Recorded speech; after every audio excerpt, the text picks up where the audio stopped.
स्वागत है एक बार फिर से आप सभी का R K R study CTET point YouTube channel पर। आज के हमारे वीडियो का टॉपिक होने वाला है, हमारा वीडियो आज इस टॉपिक पे होने वाला है कि व्याकरण, ग्रामर। ग्रामर क्या होता है, ग्रामर का जो भी कंसेप्ट है वो हमारा इस वीडियो में क्लियर होगी। ग्रामर पर ही हमारा आज का ये वीडियो होने वाला है। हम लोग इस वीडियो में अंदर पढ़ेंगे कि व्याकरण जो है वो उसे मतलब कि व्याकरण को किस प्रकार से परिभाषित करते हैं, व्याकरण क्या होता है, व्याकरण का शिक्षण का जो भी उद्देश्य होता है, कोई भी चीज़ का जो हम शिक्षण करते हैं उसका कुछ ना कुछ तो उद्देश्य होगा। तो इस वीडियो के अंदर हम लोग जो है व्याकरण शिक्षण के उद्देश्य वगैरह को भी पढ़ते हैं। तो चलिए वीडियो को स्टार्ट करते हैं। इस वीडियो में सबसे पहले हम लोग पढ़ेंगे कि व्याकरण किसे कहते हैं, फिर इसके परिभाषा को जानेंगे और अंत में व्याकरण शिक्षण का क्या उद्देश्य होता है, इन सभी के बारे में जानेंगे। तो चलिए वीडियो को स्टार्ट करते हैं। व्याकरण किसे कहते हैं, सबसे पहले है हमारा कि व्याकरण किसे कहते हैं, तो इसको हम लोग देखते हैं। देखिए व्याकरण जो होता है ना, जैसे कि हम किसी भी चीज़ का, जैसे हम आपस में बात करते हैं या फिर कोई भी लोग वगैरह होते हैं जो आपस में बातचीत करते हैं, तो बातचीत करते हैं वो अपने जो भी मन की बातें होती हैं या अपने जो भी आवश्यकता के अनुसार वो बातचीत तो कर लेते हैं, लेकिन वो क्या होता है कि व्याकरण उन्हीं चीज़ों को जो है एक नियम के अकॉर्डिंग उस चीज़ों को ढालता है। जैसे कि स्त्रीलिंग पुल्लिंग की बात कर ली जाए कि बात करने के दरमियान होता है क्या है कि स्त्रीलिंग पुल्लिंग का ख्याल रखा जाता है। बहुत से लोग इसमें गलती करते हैं। तो व्याकरण जो हमारा है वो इसी सब चीज़ों के बारे में बताता है कि कहाँ पे किस ढंग से कैसे बात करना है, किन शब्दों के आगे किस तरह का प्रयोग करना चाहिए, कहाँ पे क्या चीज़ लगाना होता है। इन सभी चीज़ों के बारे में जो है वो हमको क्या कौन शिक्षा देती है, तो वो बताती है व्याकरण। तो व्याकरण जो है इसको हम लोग इस तरह से कह सकते हैं कि व्याकरण जो है भाषा के बनते और बिगड़ते, भाषा के बनते और बिगड़ते स्वरूप को शुद्ध बनाने रखने के लिए कुछ नियम बनाए गए हैं। भाषा जो भी हम बोलते हैं उसका कुछ उसका बनता बिगड़ते टूटी फूटी शब्दों में हम लोग बात करते हैं, तो उसको शुद्ध बनाए रखने के लिए जो है कुछ नियम बनाए गए हैं। इन्हीं नियम को जो है क्या कह सकते हैं हम लोग, व्याकरण की संज्ञा दी गई है। इन्हीं नियम को हम लोग व्याकरण कह सकते हैं। मतलब स्पष्ट है कि व्याकरण जो है वो हमारे बोलचाल की जो भाषा होती है या लिखने की पढ़ने की जो भी भाषा है, उनका जो भाषा पहले से बन चुकी है, लेकिन उसका शुद्ध रूप, उसका जो बनते बिगड़ते जो स्वरूप होते हैं उसको शुद्ध बनाए रखने के लिए जो है एक नियम बनाती है। और नियम जो है वो नियम व्याकरण के अंतर्गत आती है और उस नियम को हम लोग व्याकरण भी कह सकते हैं। तो चलिए हम लोग व्याकरण की परिभाषा को देखते हैं बारी बारी से। इसको इरेज कर लें। अब हम बात कर रहे हैं व्याकरण की परिभाषा के बारे में। तो व्याकरण की परिभाषा के बारे में हम लोग बात करेंगे। तो व्याकरण जो है एक प्रकार का शास्त्र है। व्याकरण क्या है कि एक प्रकार का शास्त्र है। कैसा शास्त्र है, तो व्याकरण वैसा शास्त्र है जो हमें भाषा को शुद्ध रूप से लिखने तथा उसका उच्चारण करने के नियमों का ज्ञान करवाता है। व्याकरण क्या है कि भाषा का शुद्ध रूप से लिखना, पढ़ना, उसका उच्चारण करना, इन सब चीज़ों का जो भी नियम बना है उनका नियम से हमको जो है हमारा जो है मुलाकात कराती है। कौन कराती है, तो व्याकरण। व्याकरण के द्वारा जो है हम लोग किसी भाषा का शुद्ध रूप से पढ़ना, लिखना, समझना, उच्चारण करना इत्यादि का ज्ञान प्राप्त करते हैं। यह इस प्रकार की जो भी ज्ञान होती है वो हमें कौन देती है, तो इस प्रकार के जो भी ज्ञान होती है वो हमें व्याकरण से पता चलता है, वो हमें व्याकरण देती है। तो हमने जो है व्याकरण का किसे कहते हैं और व्याकरण की परिभाषा, इन दोनों के बारे में तो पढ़ लिया। अब देखते हैं क्या कि कुछ विद्वान हैं जो अपना अपना व्याकरण के बारे में अपने मत को दिया है। एक परिभाषा के रूप में उन्होंने भी व्याकरण को परिभाषित किया है, तो उनके मत को भी थोड़ा सा देख लेते हैं। इनमें से सबसे पहले आते हैं पतंजलि, महर्षि पतंजलि साहब जो हैं, वो जो है व्याकरण को अपने महाभाष्य, वो जो अपना महाभाष्य लिखे हैं उनमें व्याकरण को जो है शब्दानुशासन करके परिभाषित किया है। क्या बताया है कि शब्दानुशासन कहा है किसको, तो व्याकरण को। मतलब शब्दानुशासन, जैसे कि यहाँ पे शब्द से ये स्पष्ट हो रहा है, इसका संधि विच्छेद करेंगे तो शब्द और अनुशासन बनता है। तो मतलब जो शब्द का अनुशासन करवाता हो, इस तरह से हम लोग बोल सकते हैं कि जो शब्द का अनुशासन करवाता हो वह व्याकरण कहलाता है। महर्षि पतंजलि जो है वो अपने महाभाष्य में व्याकरण को शब्दानुशासन कहकर परिभाषित किया है। अगला जो है वो हमारा है डॉक्टर स्वीट के अनुसार। ये है हमारे डॉक्टर स्वीट। ये जो बताते हैं कि व्याकरण भाषा का व्यवहारिक विश्लेषण अथवा उसका शारीरिक विज्ञान है।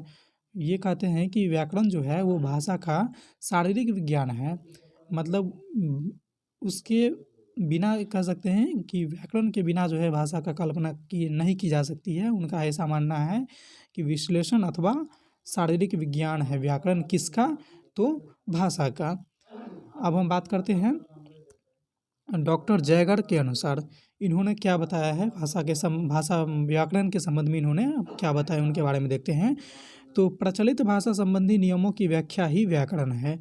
मतलब भाषा के संबंधी जो भी व्याख्या होती है, नियम जो है मतलब सॉरी भाषा के संबंधी जो भी नियम होती है उसका व्याख्या ही व्याकरण कहलाता है। मतलब भाषा के जो भी नियम होंगे, भाषा का कुछ ना कुछ तो नियम होंगे ना कि जैसे भाषा का लिखने का, पढ़ने का, उच्चारण करने का, उसका स्वर ध्वनि को किस प्रकार से उच्चारण किया जाना चाहिए, कौन से शब्द को किस तरह से बोलते हैं, कहाँ पे कौन सी चीज़ साइलेंट रहती है, इन सारी चीज़ें जो है एक नियम के थ्रू काम करती है।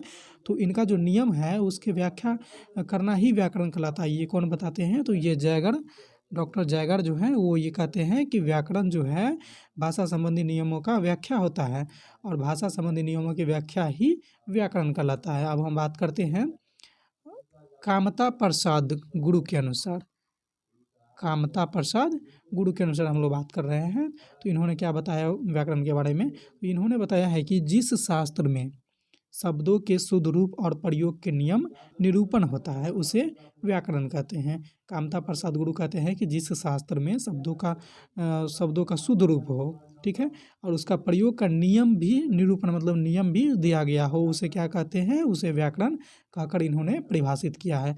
आगे की ओर चलते हैं। अब हम देखते हैं कि व्याकरण शिक्षण का जो है उद्देश्य क्या होता है। व्याकरण शिक्षण का उद्देश्य क्या होता है इसके बारे में हम लोग थोड़ा सा पढ़ लेते हैं। तो सबसे पहले हम देखते हैं यहाँ पे मैंने जो है ये पॉइंट के रूप में यहाँ पे बना के रखा है, इसको एक एक करके समझते हैं। तो सबसे पहला पॉइंट हमारा ये है कि व्याकरण जो है छात्रों को शुद्ध बोलने, लिखने और पढ़ने की प्रेरणा देता है। व्याकरण क्या कहता है कि छात्र जो भी होते हैं उनको शुद्ध बोलने में ये सहायता देती है, लिखने में ये कैसे शुद्ध लिखा जाता है इसकी ज्ञान देती है, अर्थात शुद्ध कैसे बोलेंगे, उच्चारण उसका शुद्ध कैसे होगी, इन सारी बातों की जो है प्रेरणा देती है कौन? तो व्याकरण देती है। आगे की ओर चलते हैं। अगला पॉइंट है हमारा कि छात्रों में ध्वनियों के मध्य सूक्ष्म अंतर, योजना, शब्द शक्तियाँ नहीं, यहाँ पे सॉरी शब्द युक्तियाँ होगा, एवं शब्द वर्तनी का ज्ञान कराना भी व्याकरण शिक्षण का उद्देश्य है। तो छात्रों में जैसे कि ध्वनि के बारे में हमने चर्चा किया कि ध्वनि जो है किस शब्द में किस तरह की ध्वनि से बोला जाएगा, कहाँ पे कौन से वर्ण साइलेंट रहेंगे, कहाँ पे किस तरह का किस वर्ण के साथ कैसे उच्चारण किया जाता है। जैसे स हो गया, तालाबे स हो गया जिसको तालु से उच्चारण करते हैं, दंत स हो गया जिसे दाँत से के सहायता से उसको मूर्धन स हो गया जिसको मूर्धा के द्वारा उच्चारण करते हैं हम लोग। तो इस प्रकार का जो भी इस तरह का जो भी ध्वनि का जो उच्चारण किया जाना चाहिए जो शुद्ध है, इस सब की जानकारी जो है बालक को कौन देता है? तो वो जो है व्याकरण शिक्षण के द्वारा ही पता चलता है। और ध्वनियों के मध्य सूक्ष्म अंतर, ये कहने का तात्पर्य हुआ कि ध्वनि जो होती है मतलब उसके बीच में जो कुछ ना कुछ अंतर होती है बोलने के क्रम में। जैसे अभी सौ का उदाहरण लिया, मूर्धन स, दंत स, ये जो है दोनों स में जो किस प्रकार के अंतर होंगे, एक को मूर्धा से बोला जाएगा, एक को दंत से बोला जाएगा, एक तालाब्य स है जिसको तालु की सहायता से बोला जाता है। तो ये सारे जो अंतर आएंगे इसको समझने के लिए जो है व्याकरण शिक्षण जरूरी होता है। ये जो कहता है कि शुद्ध वर्तनी का विज्ञान कराता है, व्याकरण शिक्षण जो है वो शुद्ध वर्तनी का विज्ञान कराता है। यह भी जो है व्याकरण शिक्षण का एक उद्देश्य ही है। अगला पॉइंट को हम बात करते हैं, ये हमारा पॉइंट है कि छात्रों में भाषा के गुण दोष रखने की रुचि उत्पन्न कराना तथा भाषा रचना का ज्ञान प्राप्त कराना इसका उद्देश्य है। इसका बोले तो व्याकरण शिक्षण का उद्देश्य है। क्या क्या उद्देश्य होते हैं? छात्रों में भाषा के गुण दोष रखने की रुचि उत्पन्न कराना, मतलब भाषा के क्या गुण होता है, क्या दोष होता है, इसको जानना, इसके प्रति जो है उसको इच्छुक कराता है। और भाषा रचना का ज्ञान, जैसे भाषा की रचना किस प्रकार से की जाती है, इन सबों के बारे में जो है ज्ञान का प्राप्त कराना किसको? तो छात्रों को। ये जो है व्याकरण शिक्षण का एक उद्देश्य होता है। चलते हैं अगला पॉइंट की ओर हम। अब हम बात करते हैं, अगला पॉइंट हमारा ये है कि बालकों को शब्द सूक्ति, लोकोक्ति, मुहावरा इत्यादि का प्रसंगानुकूल अर्थ निकालने और स्वराघात एवं बलाघात के अनुसार अर्थबोध कराने के योग्य बनाना भी व्याकरण शिक्षण का उद्देश्य है। जैसे कि आपने देखा होगा कि आपने पढ़ा होगा कि लोकोक्ति होते हैं, मुहावरा होते हैं, जिनमें उनका अर्थ जो है उनके लाइन में छुपा रहता है। वो पूर्ण एक तरह से स्पष्ट अर्थ वाले नहीं होते हैं। जैसे कोई भी मुहावरा आप पढ़े होंगे तो उसमें उसका अर्थ स्पष्ट नहीं होते हैं, उसका अर्थ कुछ और निकलता है।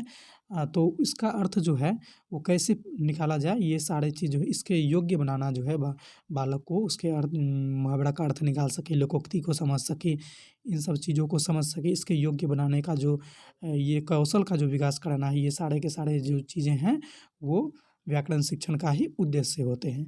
आगे हम बात करते हैं, भाषा की प्रकृति एवं गठन का व्यवहारिक ज्ञान कराना भी व्याकरण शिक्षण का उद्देश्य होता है। जी, भाषा का प्रकृति मतलब भाषा की प्रकृति क्या है, उसका किस प्रकार से गठन किया गया है तथा उसका व्यवहार मतलब उसको हम किस प्रकार से व्यवहार में लाएंगे, इन सारी चीज़ों का जो है ज्ञान कराना जो है वो भाषा शिक्षण का एक उद्देश्य होता है। आगे हम बात करते हैं, अगला पॉइंट है हमारा कि पढ़ना, लिखना, बोलना और सुनना, इन चारों कौशलों का विकास कराना भी इसी का उद्देश्य है। 4 कौशल होते हैं जो आपने पहले से भी जानते होंगे। पहला है पढ़ना, दूसरा लिखना होता है, फिर बोलना और चौथा है हमारा सुनना। इन चारों कौशलों का जो है विकास कराना भाषा शिक्षण का ही उद्देश्य है। भाषा शिक्षण के द्वारा बालक स्पष्ट रूप से जो है पढ़ना सीखता है। जब पढ़ना आ जाता है फिर लिखना सीखेगा।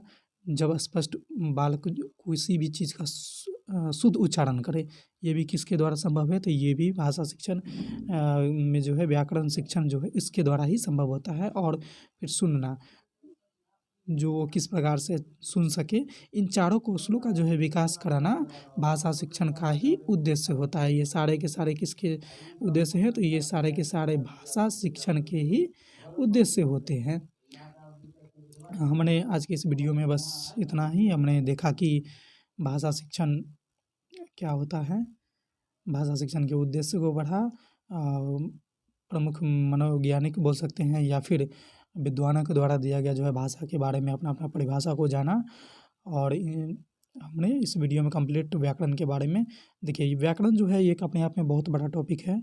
इसको हमने सिर्फ उतना ही पढ़ा है जो हमारे टेट एग्जाम में आते हैं, टीचर एलिजिबिलिटी टेस्ट में जितना प्रश्न पूछे जा सकते हैं, जितना प्रश्न बनते हैं, सिर्फ उतना ही इसके बारे में हमने अध्ययन किया है। ऐसा नहीं है कि भाषा टॉपिक यहीं पे ख़त्म हो जाती है, ऐसा नहीं है।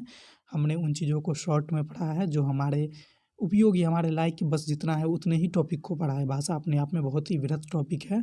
ये इतने कम समय के वीडियो में इसको पढ़ना मुश्किल है, इसलिए हमने सिर्फ उसी चीज़ों का फोकस किया है जो हमें ज़रूरी है, जो हमारे एग्ज़ाम में पूछे जाएंगे। अब हम बात करते हैं कि अगर आप नोट्स वगैरह चाहते हैं इन चीज़ों का, तो आप गूगल पे जाइए, rkrstudy.net सर्च कीजिए। गूगल पे जाइएगा और क्या सर्च करना है आपको, rkrstudy.net, जो यहाँ पे लिखा हुआ है।